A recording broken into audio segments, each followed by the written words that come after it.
Հասարակական կյանքում բազմաթիվ արատավոր երևույթներ որպես կանոն բացատրում են սոցիալական անարդարությամբ։ Այդ մասին խոսում են բոլորը, սակայն էական փոփոխություններ մեր կյանքում կարծես թե չկան։ Դուք դիտում եք 7 օր հարցազրույցը, բարև ձեզ։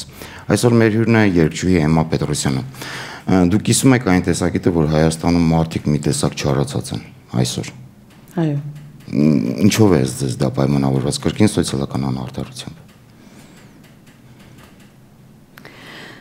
Առաջնորդին ինքը կարող է լինել ամենատարբեր բացատրություն, ունենալ տարբեր բացատրություն եւ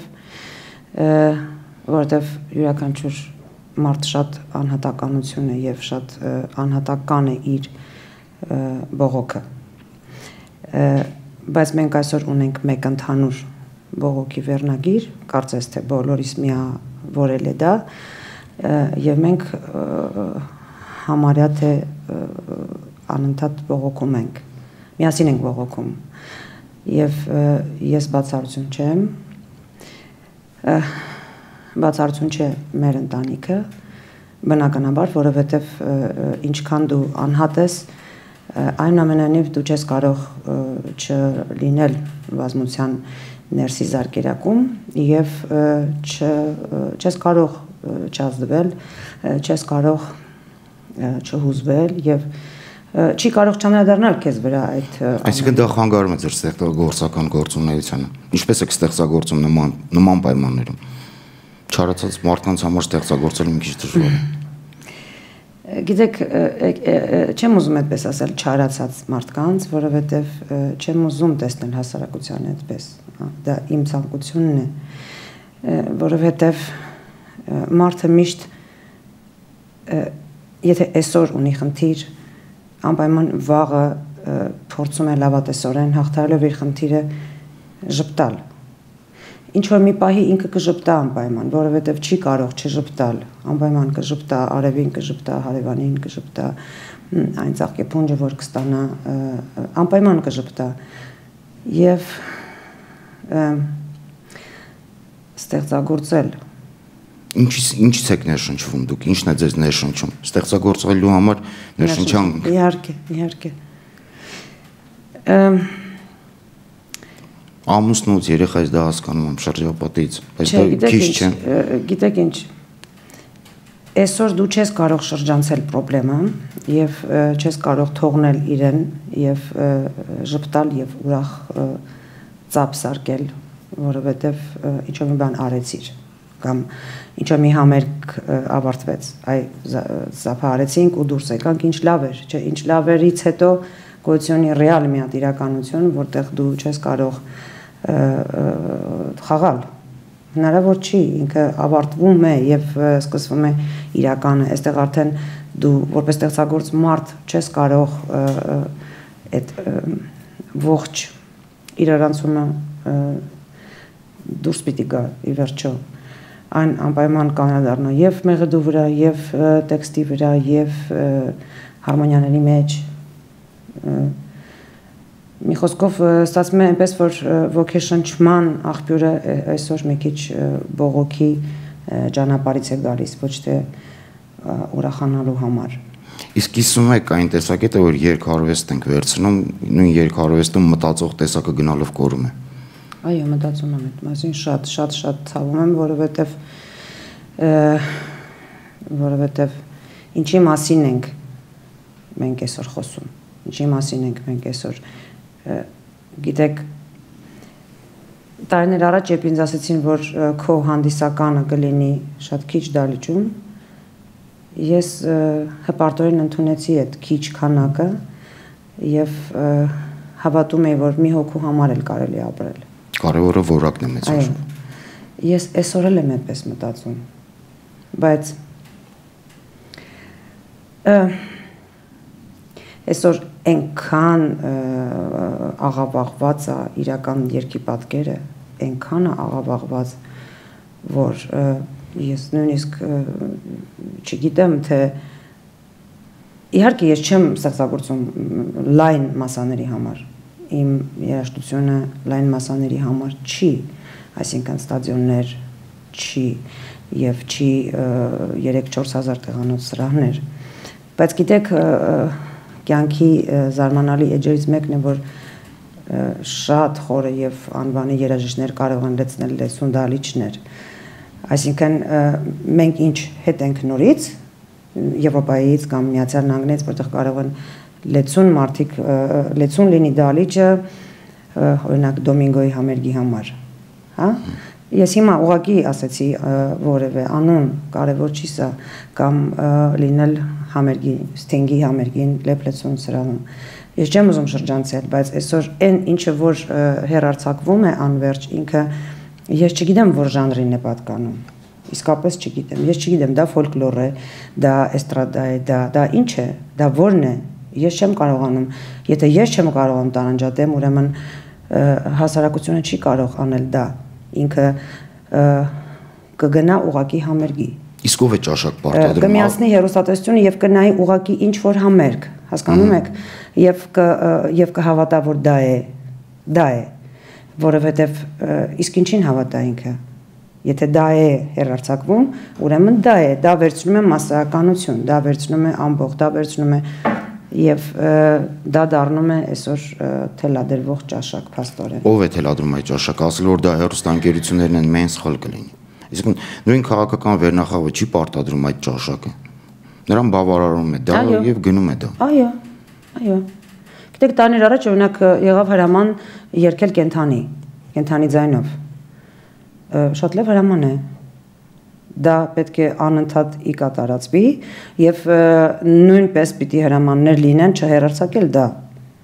Չտրամադրել դահլիճները ամեն տեսակի երաժշտություն պրոպագանդելու համար, որովհետեւ կան դահլիճներ, որոնք միայն ինչ-որ մի ժանրի համար են։ Օպերային թատրոնը չի կարող իր մեջ ներառնել ինչ ուզում եք, բայց այսօր ի նկատի չունեմ հենց այսօր վերջին ժամանակներում օպերային թատրոնում կատարվում էր ամեն ինչ։ Սխալ է սա եւ ֆիլհարմոնիկ մեծ սրահը նույնպես պիտի կոնկրետ լինի ինչի համար է դահլիճը, ինչ երաժշտության համար է ինքը ծառայում։ Այստեղից գալիս է հետևություն, որ եթե լինի հրաման, գուցե սխալ է բառիս իմաստը ստացում, հրամանով ապրել չի լինում, հասկանում եք, այսինքն պիտի ճիշտ լինի շարժիչ ուժը, պտույտը պիտի ճիշտ տեղի ունենա, անպայման մի բանը պիտի ծնվի, որպեսզի զարգանա, որպեսզի հասնի իր զարգացման ամենաբարձր փուլին եւ հետո գնա դեպի ֆինալ եւ ավարտվի, սա բնության օրենքն է, եւ եթե այսօր ինչ օրենքով ենք մենք ապրում, ինչ օրենքով ենք մենք հեռարձակում, ինչ օրենքով ենք մենք ստեղծագործում, ինչ օրենքով ենք ամեն մեկը իր օրենքն է հորինել եւ այդ իր օրենքն էլ ստիպում է որ լսեն բոլորը եւ չկա ինչ որ մի հրաման օրինակ այսինքն ճակերտների մեջ հրաման լավ մենք չենք վերցնում ուղակի բառի բուն իմաստով հրամանը որը ասի լավ չի դա լավ չի որովհետեւ լավ չի, եթե ամբողջ ազգը պիտի անverջ երկ հասկացողության տակ հասկանա պար եղանակ, այն էլ այդ ինչ պար է, ես չգիտեմ, այդ ինչ ռիթմ է, ես չգիտեմ։ Մինչև երբ սա կարող է շարունակվել։ Եթե սա արհեստական ուրեմն ինչ որ մի ժամանակ կգա, երբ դա կավարտվի, որտեղ արհեստականը երկար կյանք չունի։ Այո։ Երբ ու դրա հետևանքները ինչպեսին կարող են լինել։ Տեսեք, թողնում գնում են երկիրը, նույն արհեստագետներ, ասում են այլևս հնարավոր չի։ Նախ դուք ինչու չեք գնում։ Հնարավորություն կա գնալու։ Դե իհարկե բազմաթիվ անգամներ եղել է։ Ես շատ նորմալ եմ նայում բոլոր մարդկանց, ովքեր եկեք sense վերցնենք աշխարհի ողջ պատմությունը մեզ վկայում են մասին, որ յուրաքանչյուր ստեղծագործ մարդ պիտի անպայման բախվի ուրիշ ստեղծագործ անհատների հետ, ուրիշ մշակույթի հետ, ուրիշ երկրի հայացքների եւ այլն, որովհետեւ դու չես կարող միայն քո ճանապարհը քայլել եւ ասել, որ ոչ, այ հենց այս ճանապարհից աճ գնամ, ես կդավաճանեմ իմ երկրին։ Չէ, sense բան գոյություն չունի։ Եվ անպայման ստեղծագործող մարդը պիտի լսի ուրիշի զրույցը, պիտի կարդա ուրիշ գրականություն, պիտի ազդվի ուրիշ նկարչությունից, ուրիշ բնությունից, սարերից, ձայնից, մեղեդուց, ֆոլկլորից, ամենից, լավ, կենցաղից նույնիսկ։ Նույն կենցաղը կարող է բերել հետաքրքիր մի ստեղծագործական ֆանտաստիկ։ Եթե այն նորմալ կենցաղ է։ Այո, եթե այո։ Այնպես որ ինձ համար բոլոր այն մարդիկ, ովքեր այսօր ստեղծագործում են, ես Հայաստանից դուրս, ես եւ ուրախ եմ իրենց համար, որովհետեւ նրանք նաեւ խոսում են Հայաստանի մասին։ Նրանք չեն կարող չխոսել եւ ես երջանիկ եմ դրանով, որովհետեւ այդ անհատները այսօր դարձել են մեր կռունկները, հա, եթե կարելի այսպես ասել, որոնք աշխարհին գոնե կփորձեն պատմել Հայաստանը։ Հիմա այստեղ խնդիրը ներսի մեջ է, դրսի մեջ չէ։ Իհարկե ներսի մեջ է։ Ներսը, իսկ ներսում ինչ է կատարվում։ Ներսում սարսափելի բան է կատարվում, որովհետև նույնիսկ եմ վերադառնում իմ սկզբի մտքին, որ ես մենակ չեմ։ Եթե իմ կողքին չկաք դուք, չկան մարդիկ, ովքեր ինձ կոգեշնչեն, ովքեր ինձ կասեն, օրինակ, ամեն օր ինչի չկա քո համերգը, ինչի չկաք դուք։ Այս հարցը անվերջ հնչում է, ինչի չկան տես։ Ես անիմաստ եմ համարում այսօր արդեն տեսահոլովակ կոչված, որովհետև այն ինչը որ պատտվում է, ինձ չի բավարարում, ես այնտեղ չեմ կարող լինել։ Իսկ եթե հակառակը վերցնենք, դուք եւ ձեր նմանները կարող են ճաշակ թելադրել։ Հեռուստաընկերությունների հասկանալի է գործոնը, բավականին մեծ է, բայց այսօր 21-րդ դարն է համացանցի եւ այլն։ Կարող եք ինչ եք կարծում դուք ինչ որ բան։ Ես չեմ կարող այդ հարցին պատասխանել, անկեղծ ասած, ես կարող եմ թելադրել ճաշակ թե ոչ, բայց գիտեմ, որ ունեմ ինչ որ զանգված, չգիտեմ ինչ քանակի են, այդ ես ունեմ սպասող աչքեր եւ մարդիկ, ովքեր ուզում են լսել։ Ինձ օրինակ հետաքրքրում է, տեսեք, նույն արտասահմանի օրինակը բերեցիք։ Միշտ այնտեղ էլ ամեն ինչ հարց չի եղել։ Իհարկե։ Սակայն երբ նման ինչ որ ճնշումներ է եղել պետության կողմից կամ այլ արատավոր երևույթներ, արվեստագետները կանգնել են, իրենց խոսքը բարձրացրել են, բարձրաձայնել են։ Չեք կարծում, որ դուք եւ ձեր գործընկերները, ես չեմ անձնավորում ձեզ, մի տեսակ վախեցած եք։ Մի տեսակ քաշված եք։ Ես կարող եմ հանգիստ ասել, որ բոլորովին քաշված չեմ, կոնկրետ ես, Ֆորշը, Արտուրը, Իսպիրան, Շուշանը, բոլորովին չեմ տեսնում այդ քաշվածությունը, Արամը եւ մնացյալ բոլորը, լավ, հիմա բոլորի անունները չտամ, որովհետեւ նրանք էլ ժամանակ առ ժամանակ խոսում են, բայց ասում եմ այսպես, եկանք այստեղ խոսեցին, գնացինք ու ոչինչ չփոխվեց, ոչ մի բան չփոխվեց, որովհետեւ Եթե ձեր խոսքերից գոնե 10 հոգի մտածի, ինչ եք դուք ասում, գուցեև փոխվի։ Գուցեև։ Գիտեք, բայց խնդիրը հետևյալում է, օրինակ, ես ստեղծագործ մարդ եմ, լավ։ Եթե այսօր պետությունը գիտի, որ իմ նման, իմ տեսակի մարդկանց աշխատավարձը ուր է, ինչպես է եւ ով է որոշում, ուրեմն ինքը նաեւ պիտի մտածի ինչպես եմ ապրում ես։ Ես չէ, լավ, տեսակ, ստեղծագործողի տեսակը ինչպես է ապրում եւ իսկ ինչ է հարկավոր այդ ստեղծագործող մարդուն։ Այս հարց տվողը չկա։ Հասուն այդ հարցը չի դաշքրում պետության։ Ես պետք է ինչ-որ մեկին ասեմ, ինձ ինչ է հարկավոր։ Չէ, գուցե եւ կան։ Ես չեմ ասում չկան ընդհանրապես։ Այ օրինակ Արամը Հրանտ Վարդանյանի հետ ամառը նկարեցին կարճամետրաժ մի ֆիլմ, որը կոչվի երևի չգիտեմ, Հովիվը, ճակերտների մեջ, որովհետեւ դեռ չի որոշված։ Եվ գտնվեցին մարդիկ, ովքեր օգնեցին նրանց։ Միանշանակ օգնեցին։ Այսինքն տեսեք, հիմա կստացի, որ ես հակասում եմ, որովհետև մի քանի ամիս առաջ դա Կաթիլը օվկիանոսում է դետենց վերցնում։ Ես ինձ դա ուզում ասեի, բայց դա այնքան փոքր է, որովհետև ինքնին ստեղծագործող մարդը ինքը մի քիչ ագահ է։ Այսինքն նա ամեն օր ինչ որ մի նոր տեսակ կարող է հորինել եւ ուզենալ ցուցադրել դա։ Հիմա այստեղից հարց կարող է առաջանալ, արդյոք ամեն մի ստեղծագործողի հորինվածը պետք է, ճիշտ է, որովհետև այսօր կան ստեղծագործներ, որոնք բոլորովին էլ պետք չեն։ Ստեղծագործող վերցնում ենք դասական իմաստով, դասական ձևակերպով։ Նա վերում է նորն ու դրականը։ Այո։ Եթե փորձենք ամփոփել մեր զրույցը, փաստորեն ստեղծված իրավիճակի ելքը դուք տեսնում եք, պետք է փոխվի ճաշակ թելադրողը։ Այո, միանշանակ։ Միանշանակ, որովհետև մինչև դա չփոխվի, ես վստահությամբ եմ ասում, չի փոխվի ոչ մի բան։ Նորից նույն չարացած մարդիկ փողոցներում։ Այո։ Հուսանք, որ ինչ-որ մի բան Հայաստանում իսկապես կփոխվի։ Որևէ ժանրի մեջ անպայման պետք է լինի այն անհատը, ով որ պիտի ձեռքը մեկնի եւ կարողանա բարձրացնի, ներսում բարձրացնի, ոչ թե այ հիմա մենք դուրս ենք տանում, եկեք ընտրենք ամենալավը տանենք։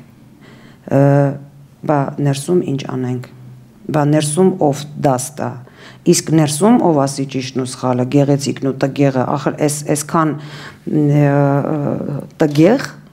այսքան անճաշակ, այսքան կներեք զզվելի, ես այս բառը չեմ խոսափում ասել, ես չգիտեմ, որտեվ վաղը մեր երեխաները ինչ են երգելու, ինչ երաժշտություն է իրանց մեջ ապրելու։ Ինչպիսի Հայաստանում են ապրում։ Ինչպիսին պիտի լինի մշակույթը, որովհետև առանց մշակույթ, ես չգիտեմ, դա աբսուրդ է։ Երկիր, որը ես երեք նայում էի մի հաղորդում, որտեղ խոսվում էր գրքի մայրաքաղաք Երևանը,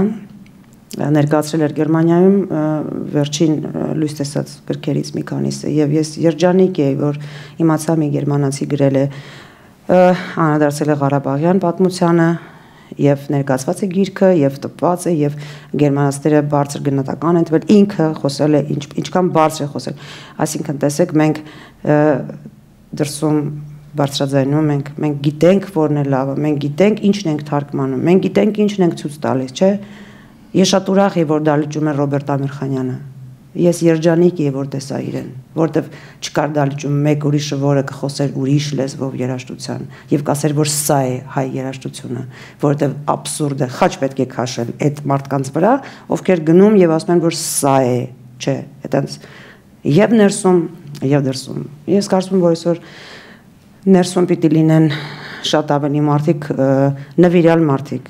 իրական մարդիկ, որոնք վերջապես իրականության վերածվի այս երկրի ներսի եւ խոհանոցը եւ սոցիալական վիճակը եւ ինչ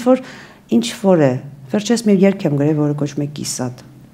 Ինչի է եկել այդ երգը։ Ինչի է Կիսատ, ինչի է անընդհատ իմ համար այդ Կիսատ հավատ,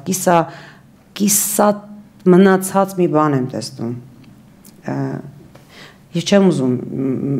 երգել Կիսատ թեմաների մասին եւ ես չեմ ուզում տեսնել որևէ մարդ ով այդպես էլ գրել եմ, որ եկեք մեկ հատիկ ժպիտ բաժանենք իրար։ Ուրեմն ես դրա պակասը տեսնում եմ եւ կուզեմ, որ այն մարդիկ, ովքեր կկարողանան այդ ժպիտը կիսել, այդ ժպիտը կլինի խոսք, միտք, համերգ, չգիտեմ, ներկայացում, ֆիլմ եւ այլն, լինի շատ իրական, էլի, շատ իրական, որտեղ դրա կարիք այսօր մենք իսկապես շատ ունենք։ Փոփոխությունների ակնկալքով շնորհակալություն եմ հայտնում ձեզ այսօր մեզ հյուրընկալվելու համար, հիշեցնեմ իմ զրուցակիցներ երգչուհի Էմմա Պետրոսյանը, կհանդիպենք։